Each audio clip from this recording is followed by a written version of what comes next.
Guys, Scooter Griffith here with Arizona Fishing Guides in Copper State.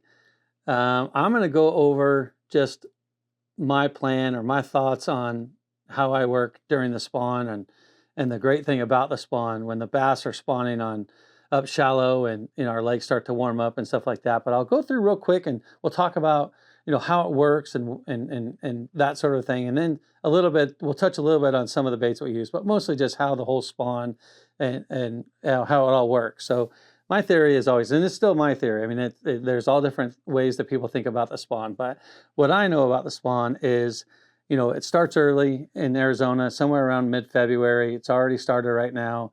And what happens is it's not always based on the water temperature as much as it's based on the moon. So the moon is a big part of it because the nights get longer the nights get shorter and the days get longer. And that when that starts to happen, it starts to trigger these largemouth and they start realizing, okay, it's our time. It's the spring. Things are starting to happen. The first thing that happens is the smaller fish, typically the bucks, the males, they end up going up there first. They make their bed. Once they make a bed, it tends to be like the size of a pie plate, something like that. Some are big, some are small. They're all different. They all have their own thought process of what they do. Not every fish is the same. There's a big part of it that's similar, but they're not all the same. What happens is the male comes up, he starts making the bed, and as he makes a bed, he guards against anything that's going to come by it because he needs to protect that. It doesn't matter if it's a crawdad, doesn't matter if it's a giant bass or whatever. If he's not wanting to be with that female, he guards that bed and he chases everything off. So good time to catch fish. A little bit easy, not super easy, but easier. But up shallow, they'll tend to chase more reaction baits. Like you can run a crankbait by or a jerk bait by them, a swim bait by them, a chatterbait by them, something like that. You can tend to catch those fish because they'll chase it out or they'll at least show themselves and then you go back in there and catch them. The next thing that happens is the female comes over and she starts mating with them. It's the coolest looking thing because you sit off the bank and you can watch them like roll on each other. We call it shining. And what happens is you can see it from 10, 20 feet away because their bellies end up showing themselves. And they're really super white and they'll turn and, rub on each other. And it's just the neatest looking thing. And it's real subtle. It's real soft. They're just barely touching each other, rubbing on each other. He'll go over and she'll go into the bed and lay her eggs. She lays the eggs and they're typically in a spot about like that, but there's a ton of them. And she'll lay her eggs in there. He'll go over and do his thing. Now they both guard that set of eggs, and they'll guard that set of eggs until they become fry. Once it becomes fry, they'll hatch and they'll be little babies, right? And then when the babies come, the hatch comes, the female swims off and she goes and does her thing, and the male stays there and he guards the babies and he circles them and circles them and circles them. They tend to suspend.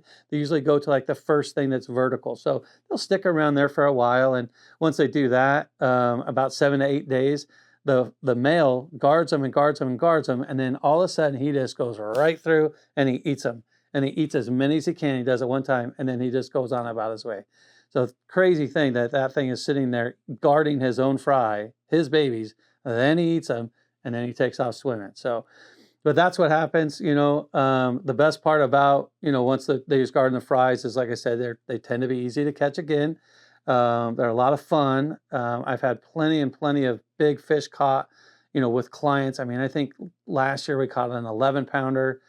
My biggest fish is 12 and a half or just over 12 pounds. I caught that at Roosevelt. That one was on a bed.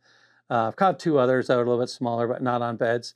It's a time of year where you usually catch big fish or bigger fish because those females are real susceptible to being up on the bed and, protecting their eggs. The other thing about meant to mention is when you have that big circle, there's a tiny little spot in that bed. And if you keep looking and searching in that bed, you'll see when your bait hits a certain spot in that bed, they all react to it because it's so close to the eggs. You can't see the eggs because it's too far down.